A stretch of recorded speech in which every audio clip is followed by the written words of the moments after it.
that's right. We're here at Sharp Facets Gallery. It's time for Meet Me at the Diner. And this afternoon we have Cason Gaither with us. He is a candidate for the U.S. House 3rd District. So that means he wants to go all the way to Congress. You're just skipping over all the state government and going all the way to Congress, huh? Yes, ma'am. I think the big problem is in Washington, D.C. Well, I don't think there's anybody here that wouldn't agree with that as far as a problem. But you, of course, tell us a little bit about yourself. You're a college graduate. What have you been doing? Yes, ma'am. I'll start with my education. I went to the College of Charleston, where I was a political science major. I was inducted into the National Political Science Honor Society in 2003. In 2006, I went back to school for my master's in international business at the Moore School of Business at the University of South Carolina. I first got involved in politics working on the campaign of Vincent Shaheen. I was technically employed by the SCDP, but I was really working hard for Vincent Shaheen to try and get him elected to the governorship of our state. And how did you feel when he got defeated? It was heartbreaking. I worked very, very hard to try and see him get elected, and it was a crushing defeat to see him lose. That's all I have to say about that. Okay, all right. Well, I just was curious because I think a lot of young people get involved, don't they, in politics and the political process. Some turn away from it because they get disillusioned, and some go on with it. Honestly, I wish there were more young people involved. I've been working the campaign pretty hard for the past 4 months, and just about every meeting I go to, I'm one of the youngest people in the room. I am 31 years old. I'm a fairly newcomer to the political scene, but it's a bit disheartening to see a lack of young people involved in the party process. So what made you decide to go for this office? I want to see order restored to our government. I feel that Washington, D.C. is broken, the system is broken, and we need to have someone in that office that will represent the people of the 3rd Congressional District. Okay, so what do you think it really takes, though, to be a congressman? I mean, this is a huge undertaking. What type of background have you had? What type of jobs, or are you working right now? Right now, I'm campaigning full time. I've been an entrepreneur.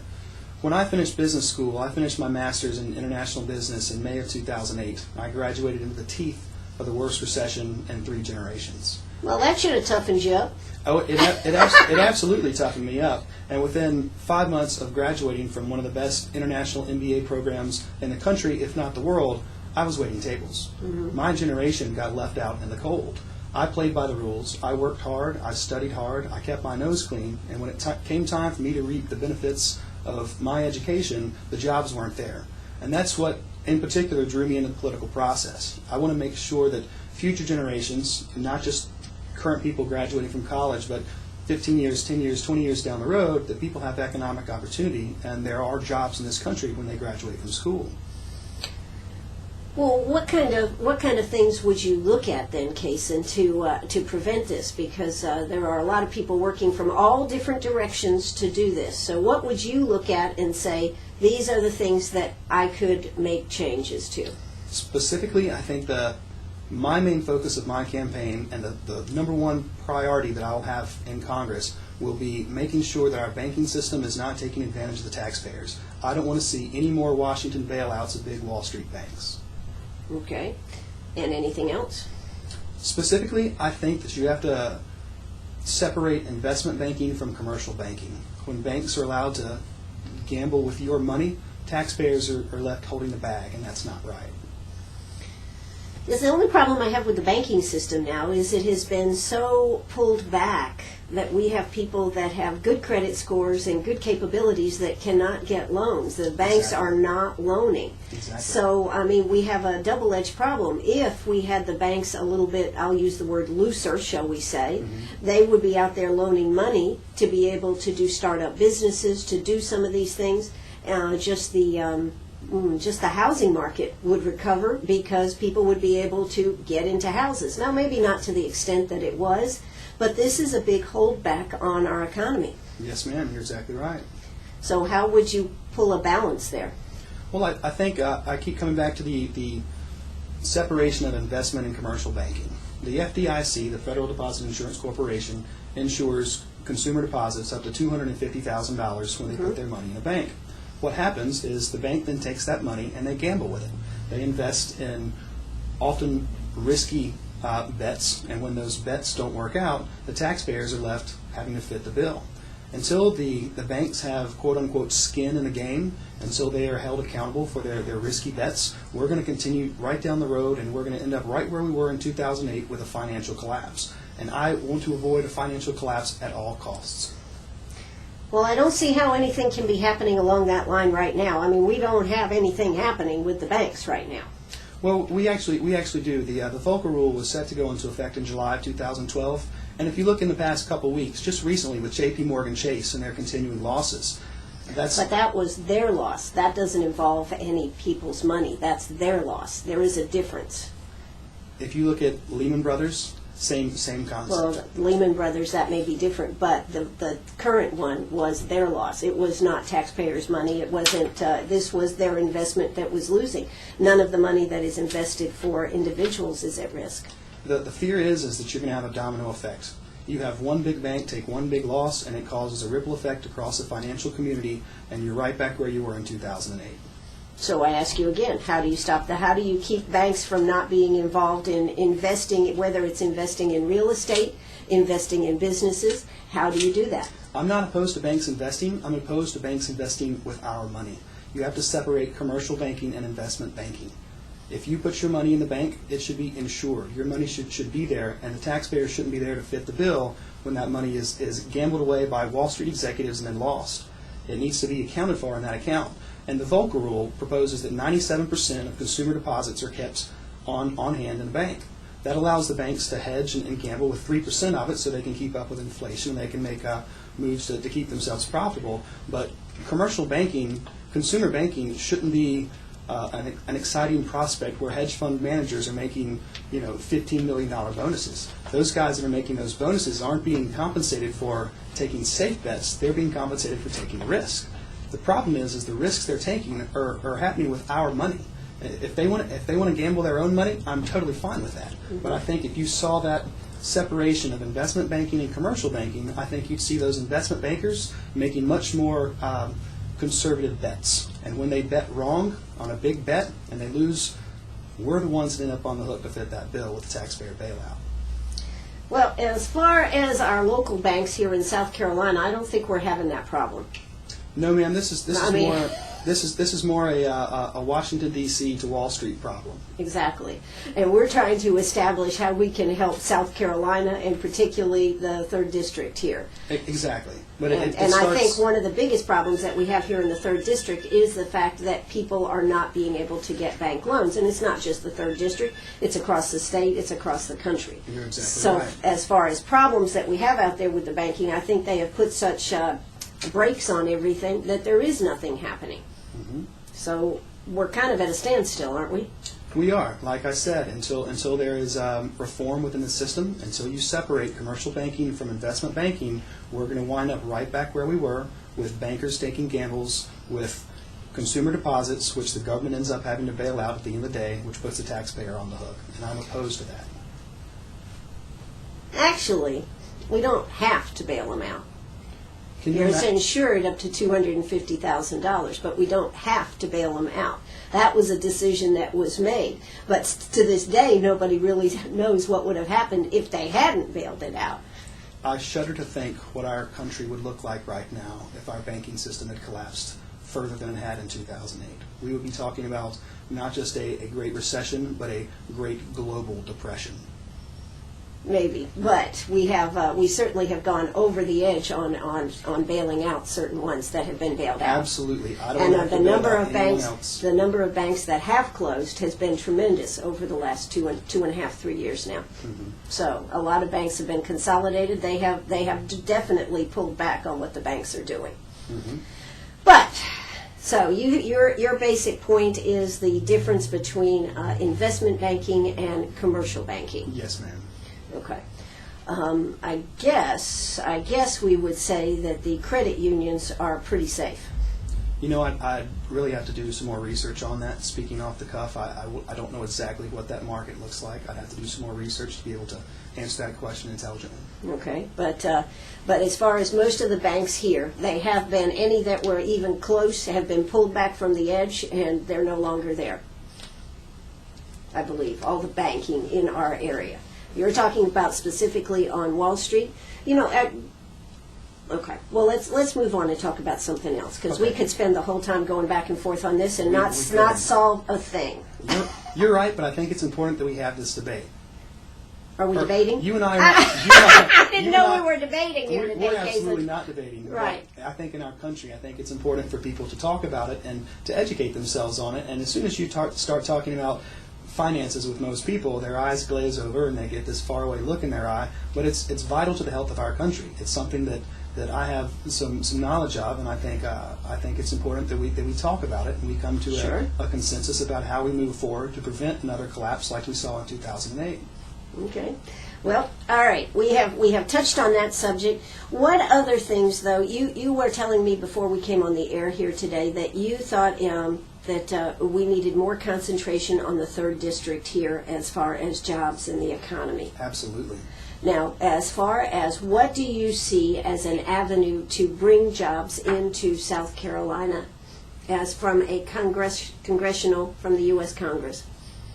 Well, I think you have to create an environment that's pro-business, but at the same time doesn't sacrifice clean air, clean water, things that are important to the individuals that live in the 3rd Congressional District. Our district is comprised of lakes. I mean, from the Oconee County all the way down through Edgefield and Saluda. It's freshwater lakes are a huge component of the 3rd Congressional District. Sure. And it's an economic engine. There are tons and tons of people that are retiring to this area to take advantage of that lake access, coming from all over the country to retire here in the 3rd Congressional District. So what kind of jobs would you think would be appropriate for our area that the 3rd Congressional District in Congress could bring to this area? Well, we've always had a heavy manufacturing base in this area from the textile industry going way back. And I think there are a lot of people that are out of work in those industries. I think how you put people back to work is through training and through infrastructure and investment in education. Okay, but what kind of jobs would you see, since you're talking about the lakes and this type of thing? What kind of industry would be good for our area? Well, I think the people here are very qualified, and I think if you invest in worker training, if you can but I mean, are you talking about? Are we talking about? I'm talking about bringing in advanced manufacturing. If you're going to bring in advanced manufacturing, you have to have a skilled and intelligent and capable workforce. And until you invest in your people, we're going to continue to compete with North Carolina and Georgia and California and New York and states around this country for those jobs. And you look at the incentives that many of these states offer for corporations to locate in that area. If you have the most educated, skilled workforce, that's a very tough competitive advantage to overcome for a state like North Carolina or Georgia or some other state to attract those positions. You have to invest in your people. When you start investing in South Carolina, when you start investing in the people here and bringing your citizenry up to a very well-educated, very skilled workforce, then you have an opportunity to attract major And how would you do that? state. How would you do that, Cason? I think you support public education. And I don't think it's just a K through 12. I think it's also the tech schools. And I think you need to bring technical education into the classroom at a much younger age. If you look at how, elementary, middle school, high school, you might have some computer training in there in little bits. But I think you have to seriously invest in the advanced technologies that are going to drive the 21st century. Well, now you're talking about now, is education a state issue or is it a federal issue? I would say it's primarily a state issue, but it's something the federal government certainly can't ignore. They can't ignore. And you mean that by saying what? That do we need a Department of Education? Do we need funding coming from the federal government? How should that be done? I'll give you an example, and this is kind of shows the priorities of our country. Currently, we're spending $2 billion a week in Afghanistan. Can you imagine what a $2 billion investment in the public education system in South Carolina would do for our children? Okay, so what are you saying? That you think that we should not be in the war in Afghanistan and that we should divert all that money back here to the states? Should we have a military? Absolutely. And in fact, the number one priority of a government is to protect its people. Sure. I think you have to have protections. But if you look at the world map, I mean, there are hot spots: North Korea, Iran. You obviously have to keep an eye on Al-Qaeda and the war on terror. But the 21st century warfare is still being thought of and fought with 20th century mindsets. And I think that, you look at the drone program, the overhead drones, and some of the attacks they've used and been able to take out senior al-Qaeda leadership. I think that's the warfare of the 21st century. I think committing boots on the ground and committing troops and spending the billions of dollars we do around the world needs to be rethought. Okay, so we should have a smaller military? We should have a more efficient military. I don't know exactly what that would mean in terms of numbers, but I think you have to focus on technology. I think you have to focus on intelligence gathering, and I think you have to prioritize where you want to commit troops when you're making a decision to go to war. And I'm not going to argue. I have no qualms about Iraq and Afghanistan. I mean, hindsight's always 20/20 there. The problem I have with it is the money that we spent going into Iraq and Afghanistan. For the first time in American history, our country went to war without raising taxes. And I don't like taxes any more than anyone else. But if you're going to spend the money and you're going to go to war, then you should pay it off. What we did is we spent $1 trillion and then didn't pay it off. We basically kicked the can down the road for my generation to pick up the tab.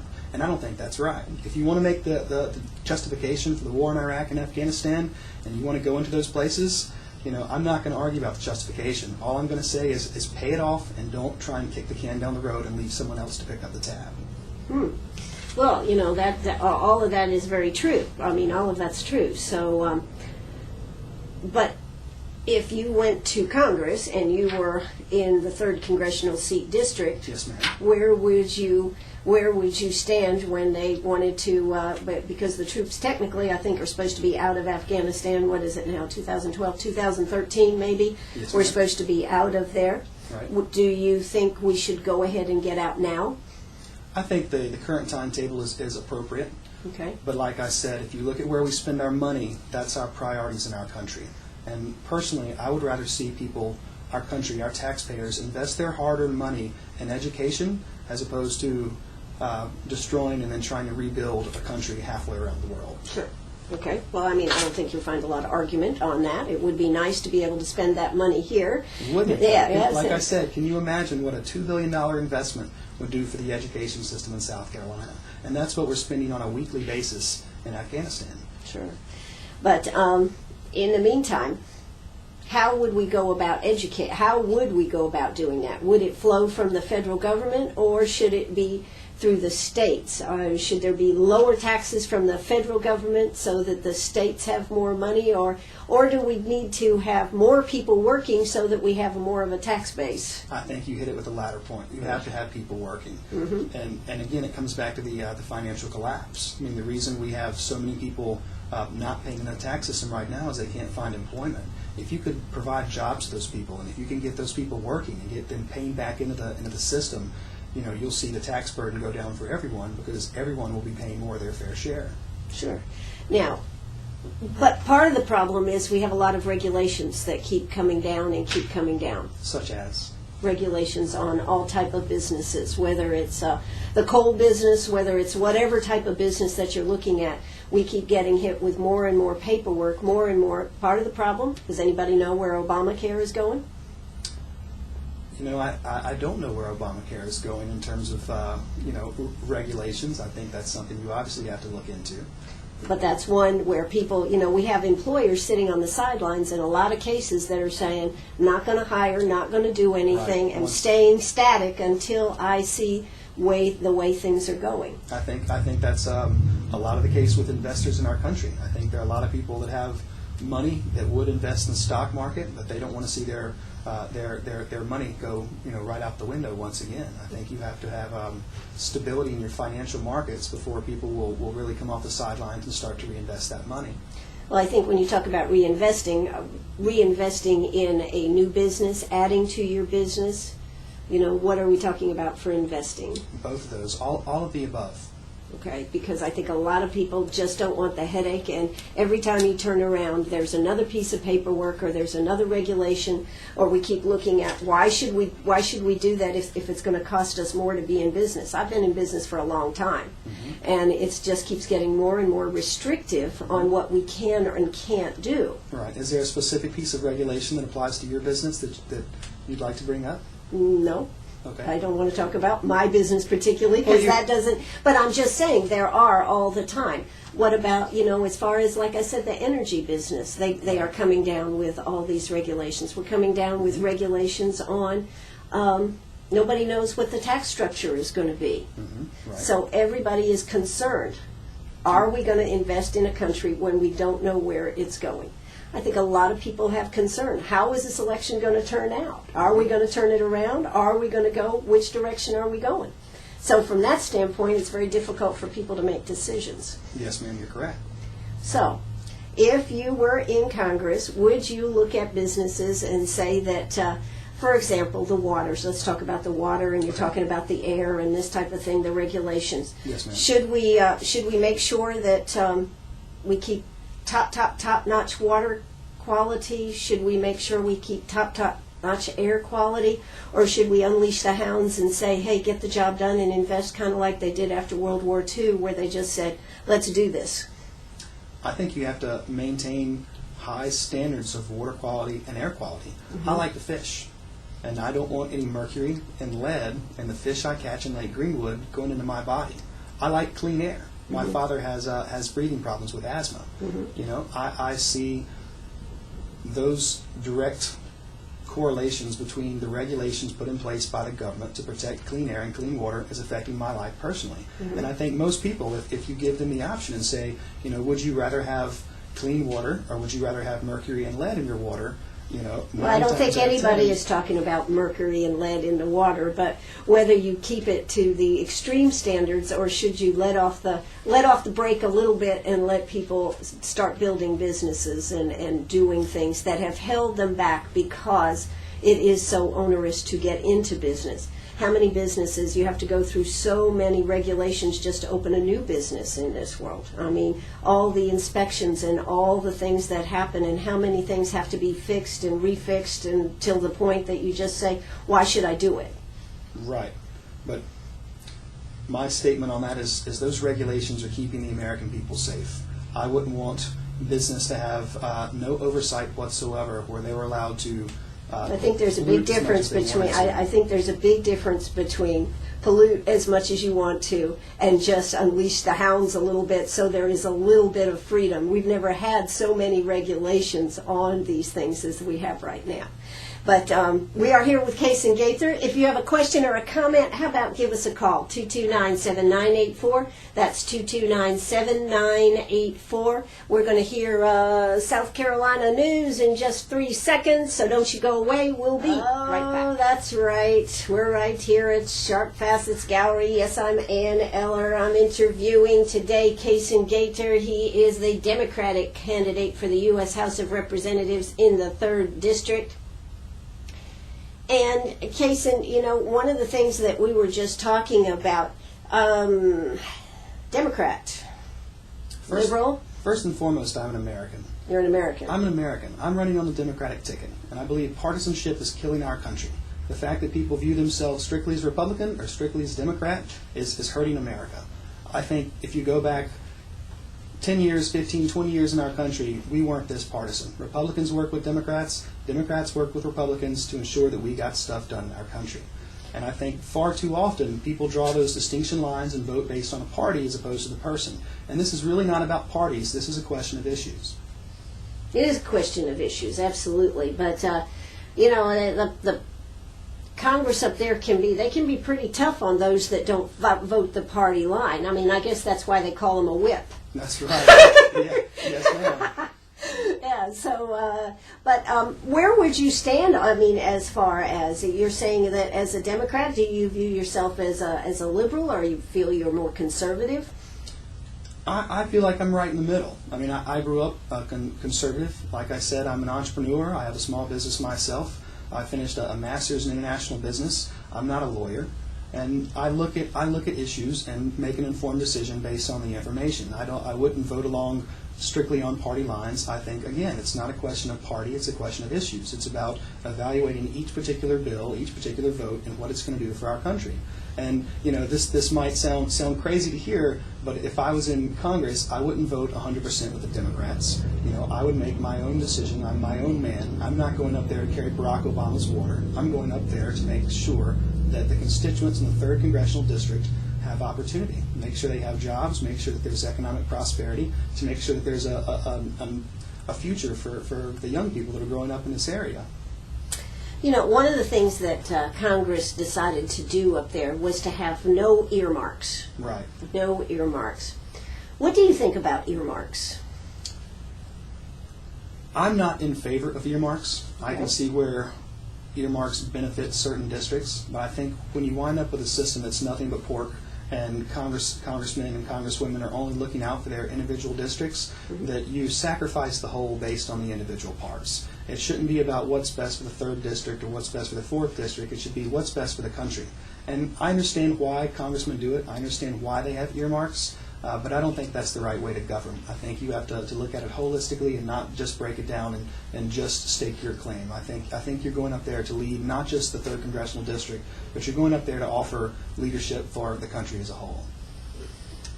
But you want to make sure that the 3rd District gets their fair share. I want to make sure that the 3rd District is prosperous, but I don't think that involves allocating tax dollars just in this area to win votes. I think you have to look at it as what's good for the country as opposed to just your specific section. Having said that, you are an elected official from the 3rd Congressional District, and you are sent there to protect the interests of the people of the area that you're serving. So I see it both ways. But again, I think when it comes back to a tax issue and the taxpayers are on the hook, I think that you have to look at it fairly, and you have to look at it across the board and not just in one specific area. Okay, well, we'll see how that works for you, Cason. Thank you, man. I hope we do. I hope we get to have this conversation a year from now, and you can look at my voting record. Okay, all right. I'll be looking forward to it. Me too. I go to Washington. I like to go see our congressman and broadcast from up there, and I do all that kind of I stuff. hope you pay me a visit. I will.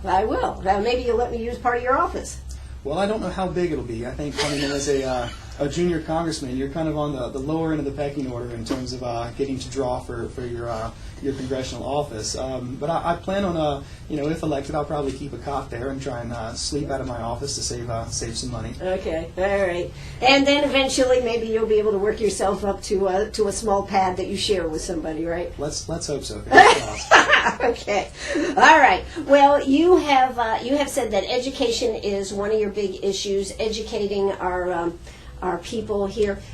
Truthfully, when you look at what Piedmont Tech has done in this area and the workforce is doing in this area, I really think that they are doing a pretty good job of trying to get people educated, and the industries that have come into our area are definitely, they're working with those industries to make sure we end up with a workforce. One of the biggest problems with our workforce, though, here in the 3rd District is that we did have so many people that worked for Greenwood Mills, and they are middle-age, Right. upper middle age, and the problem of them getting a job like what they had is pretty far removed. Right, and you hit it. The jobs that exist in this area, the low-skilled textile manufacturing, those jobs are gone.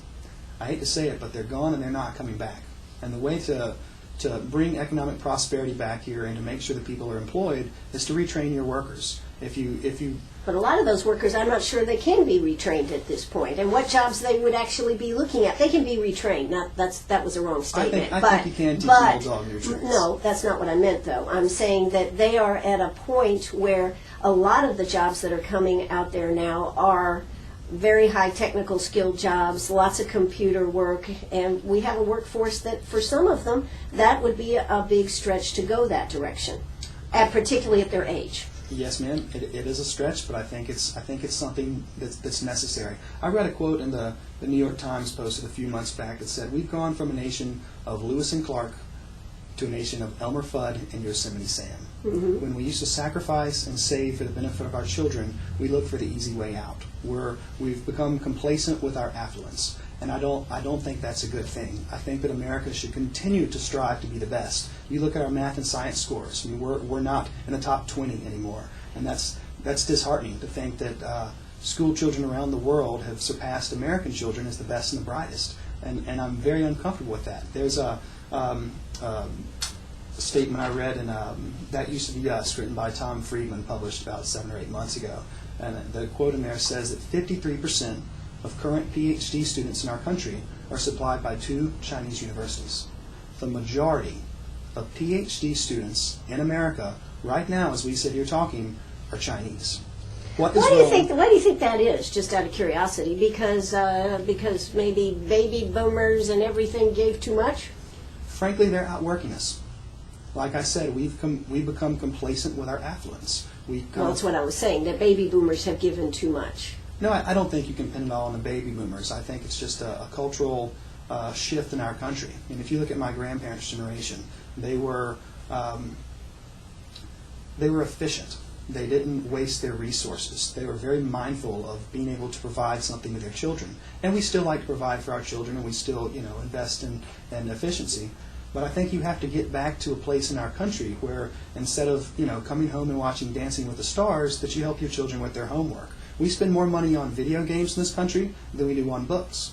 And I think that just speaks to a larger cultural issue. And you can't legislate that. I mean, you can't come out in Congress and introduce a bill to make sure that people read or, study the homework with the kids. But it's an attitude that all of us have to embrace. We need to recognize that we're losing our place in the world. And I don't want to be the generation that saw America peak.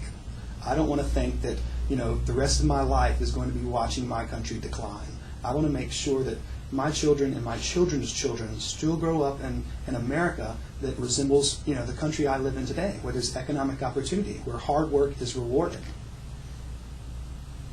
Well, those are good things. But the problem with some of that isn't it the fact that that hard work? I mean, just like you said, you haven't been able to get a job. Exactly. And yet you were an entrepreneur. You started your own business. What business did you start? I had a historic walking tour in Charleston, South Carolina. It's called Red Fox Walking Tours. Mm-hmm. And I put the business on hold to run for this position. When I graduated business school in May of 2008, the economy was quickly slipping. Right. And I'll tell you when I saw it. The way it worked at the Moore School of Business was companies would have what they'd call an information session. They'd come in like a Thursday evening from maybe 6 o'clock to 8 o'clock. They'd send a representative of the business. They would come in, talk about the business, talk about what positions they were hiring, and they would schedule interviews for the next day. Well, I guess it was... Didn't have anybody coming in. This is where I'm going with this. I believe it was late October 2007, Wachovia had scheduled an information session. Well, I showed up to the Wachovia information session in my pressed blue suit and my, my nice shoes and my tie, and came prepared. Right. The representative from Wachovia did not show up. This was October of 2007, and I walked out of that room and thought, something's not right here. By September of 2008, every company that I would normally be applying for a job with was laying people off and pushing people out the door left and right. Like I said, I was National Political Science Honor Society. I have a master's in international business, and I could not get an interview, and that's not right. For about a year, I struggled. I waited tables. I had 2 degrees, and I was waiting tables in this country, and that's not. You were not alone. I was definitely not alone. Absolutely. About half my classmates, were in the same position. Some got good jobs, some of us didn't. So for about a year, I struggled, trying to make ends meet, and I finally said, to heck with this. Instead of looking for somebody else to give me a job, instead of looking for someone else to write me a paycheck, what can I do to earn money? How can I support myself? And there's not a lot of opportunity when you can't get a bank loan and you're on a shoestring budget starting a business. Mm-hmm. But I started a walking tour company, and while I wasn't making myself rich, I was able to get by on my own business, my own skills. And there's something extremely satisfying from having an idea and seeing that idea going from an abstract concept in your head mm-hmm. to actually realizing a profit. Is one of the greatest experiences that I think anyone can have. You have to have that fire in your belly and that drive and that ambition, and have to be a little bit of a risk taker to go out on your own and do that. But the rewards are tremendous. But the problem that I see, Cason, is that a lot of people are looking for a handout rather than the ability to do that. You're exactly right, and that comes back to the culture of our country. We can't be a culture of handout. We need to be a culture of hand up. And you think you can change that? Just out of curiosity. I don't think I can change that on my own, but mm-hmm. I think spreading that message to this country will empower people that might not have thought that they could do it to say, what, let's try it. Let's take a risk. Let's see if we can make something out of this. And I really honestly believe this. In 10 years, 15 years, when we look back at this period of American history, what was the Great Recession, the next wave of Fortune 500 companies will be startups right now in 2012. There are a lot of people, just like myself, that would have gone the corporate route because that was the path to wealth on the traditional basis, that are left out in the cold that have started their own business. I can think of a few of my friends that I finished business school with that were also not able to find employment and have gone on their own and started their own companies, and now they're slowly starting to turn a profit, and they're slowly seeing that light at the end of the tunnel, and it's not an oncoming train. It's not an oncoming train. All right. Well, that sounds great. Well, listen, we've got a little more time here. I tell you what, let's hear a word from our sponsors. When we come back, we're going to talk some more. If you've got a question, first question, though, before we take a break, though, Cason, we had a question come in. Who are you supporting at this moment for president, Barack Obama or Mitt Romney? At this moment, it's I would say Barack Obama. And I know that's a very unpopular position, but I'm going to have to be convinced. Mitt Romney is, I'm open. Like I said, I vote for... Well, he's a business person. He is a business person, and I'd be interested in learning more about some of his policies. But just off the cuff, I know that he does not support the Dodd-Frank Act, which would add further regulations to the banking industry, and I keep coming back to it. Until we separate commercial banking and investment banking, we're headed down the road that we were in 2008. So just on that position alone, I find it hard to support Mitt Romney. But I'm open to listen to what he has to say, and he has an opportunity to win my vote. All right. Well, we just heard it right here on WCRS, right here in Greenwood. Hey, we're going to hear a quick word from our sponsors, Andy, and we'll be right back. Arg, are you a pirate or a pack rat? Do you have a vacation of a lifetime sitting in the attic? Or a college tuition hung on a wall? Or is a fabulous retirement hidden in your jewelry box? Bring those items to Sharp Facets Gallery. We can establish value and buy from you or sell for you. And so ends another chapter at Sharp Facets Gallery, 72 Bypass, and on the web, sharpfacets.com. All right, we're right back here. Oh, I tell you what, we're having a fast and furious discussion right here. We're having a great time is what we're doing. I can sit here and talk to you all day. Well, thank you, Cason. But we're having a great time talking about the issues, talking about things that are out there. One of the questions I was just asking you about was, I know obviously you believe in the separation of banks between investment and commercial banking, and that's a big issue for you. Yes, ma'am. But now let's move on, because how do we get people back to work? Saying that that is something that can be worked on, what other ways can we get people back to work by not having the government employ all of them? I was just about to say, if you're looking at the government to start employing people, you have the wrong idea. What the government can do is create an environment that is pro-business, that helps business employ people. Mm-hmm. And there's... You think education is a big issue, retraining workforce, that's part of it? Obviously, yes, ma'am. And I think it's not just focusing on kids that are in school now. Obviously, that's a huge component. They're going to be the workforce in the next 10 to 15, 20 years. But you have to Let's hope so. Let's hope so. knock on wood. Right. But I think you also have to look at worker retraining. We touched on it earlier. There are a lot of people in the 3rd Congressional District that relied on light manufacturing, low-skilled manufacturing to support themselves. And those jobs have gone, and they're always going to go to the cheapest labor market. And that cheaper labor market right now is in China. Back in the 90s, it was in Mexico with NAFTA and everything that goes along with it.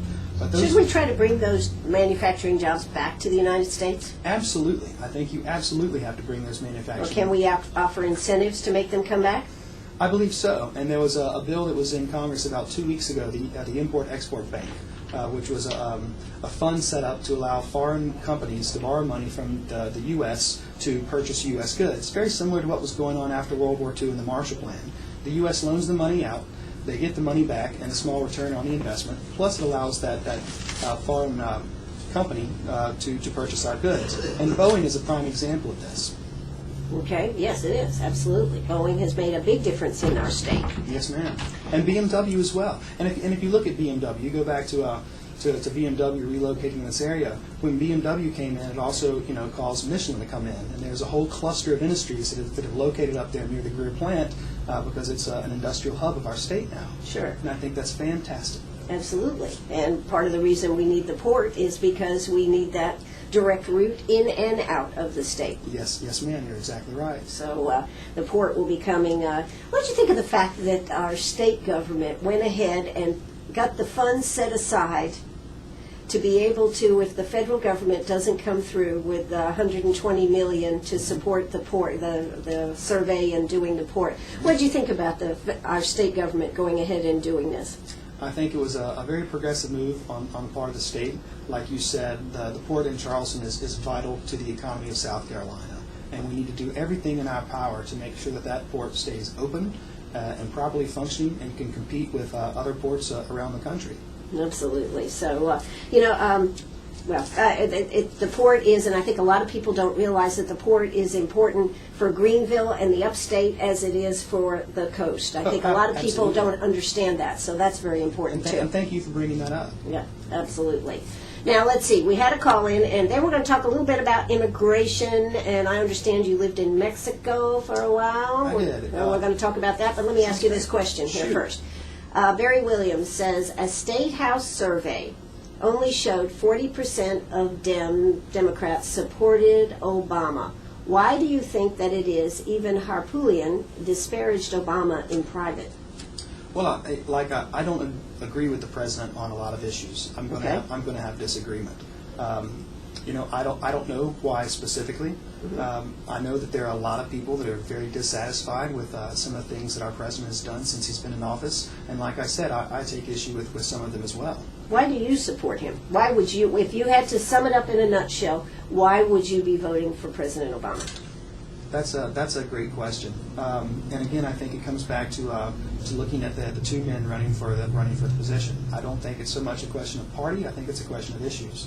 And I find that currently I disagree very strongly with some of Mitt Romney's positions. I think he has an opportunity to evolve on those issues. He has an opportunity to win. Are we all evolving around here? Some of us more than others. Yes. But I think I'm still open-minded. Like I said, I'm running on the Democratic ticket, but I'm an American, and I want to cast a vote for the person that's going to do the best job for our country. But again, I come back specifically to... Well, is there a specific issue or issues that you think President Obama has handled well? Has handled well. Well, that's that's open for debate right there. Right. I think again, coming back to financial reform, I think the separation of commercial banking and investment banking is very important, and I believe the president has taken the right stance on that. I support the Dodd-Frank Act. I support the Volcker Rule that requires banks to maintain your deposits and can't gamble with taxpayer money to avoid another financial bailout. And again, like I said, the Republican, the presumptive Republican nominee is against that act. And I'd like for him to, explain. I need to, hear him talk specifically why he's against that. But I think you have to have... Against what now? The Dodd-Frank Act specifically. Okay. I think you have to have a stable financial system, or we're going to be right back where we were in 2008, where your 401k is down 50%, your house has dropped in value 35%, your son and your daughter have graduated from a university and find employment. Maybe they're waiting tables, maybe they're working at a hotel as a bellman. And let me say this: I'm not disparaging people that wait tables. It is a heck of a lot tougher than it looks. But I didn't study international finance and international operations management to refill your sweet tea. Well, maybe you overshot when you went to college, Cason. I hope not. No, this is WCRS right here in Greenwood. We'll carry this over for just a second here.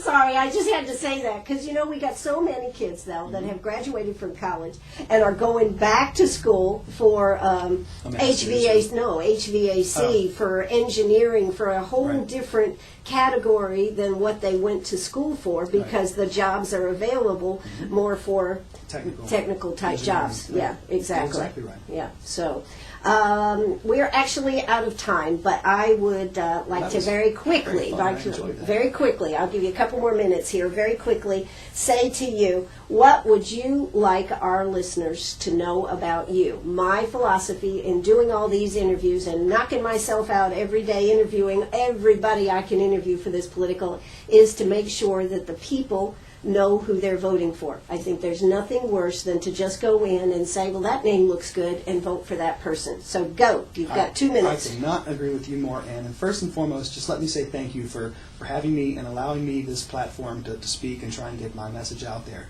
Again, I'm an American. I might be running on the Democratic ticket, but I'm not up there to carry water for Barack Obama and the Democratic Party. I'm up there to look out for the American people and the voters of the 3rd Congressional District. The primary focus of my campaign, again, you've heard me say this, it's going to sound like a broken record, but, but we have to have, exactly. But if you keep saying it, hopefully enough people will pay attention and it'll sink in, is we have to have a separation of investment banking and commercial banking in this country. Until banks are not allowed to gamble with your deposit, we have the potential to see another collapse like we saw in 2008. That's primary focus of my campaign.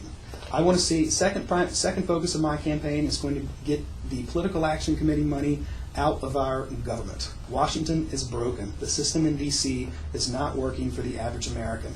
My campaign has taken 100% of my donations are coming from individuals. I have taken not a single cent from a Political Action Committee.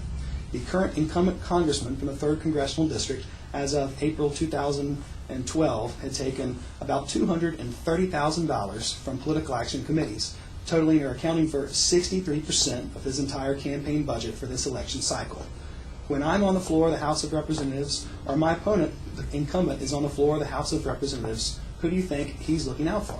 Is he looking out for the average voter of the 3rd Congressional District, or is he having in the back of his mind the political action committees that have written him 6-figure checks? If I don't take that political action committee money, and you vote for me, it sends a message to every other politician in this country that we want PAC money out of our government. We want to see the representatives looking out for the voters as opposed to the special interests and the large corporate donors that are financing it. Well, alrighty then. I hope you don't get any money coming into you except individuals now. Thank you, Ann. And if you'd like to contribute to my campaign, if you go to Gaither 2012, Gaither 2012.com, there's a Donate Now button on there, and you can donate directly to my campaign, and we can make a difference and get PAC money out of our government and restore faith and restore power to the individual voters. Absolutely. Well, Cason Gaither, you are simply capable of, I think, making a difference. Let's hope that when you get out there that the voters hear your message. I think that's the nicest thing you've said to me all day. Oh, God! Well, we are right here on WCRS, right here in Greenwood. I've been actually talking with Cason Gaither here today. He's a Democratic candidate for U.S. House 3rd District, and he is going to be at the Stump meeting tomorrow, Thursday night, the 24th, 6 o'clock or 7 o'clock? 7 o'clock, that's right, at the rental center. So make sure you check it out. Going to be a lot of candidates there. Take advantage of it. It's your opportunity to know the candidates. Hey, I think I get to take a quick break here, and then I got to come right back at it, so don't you go away. I'm Ann Eller. Cason, thanks so much for coming out today. Thank you so much, Ann. All righty. Really appreciate it. Bye-bye.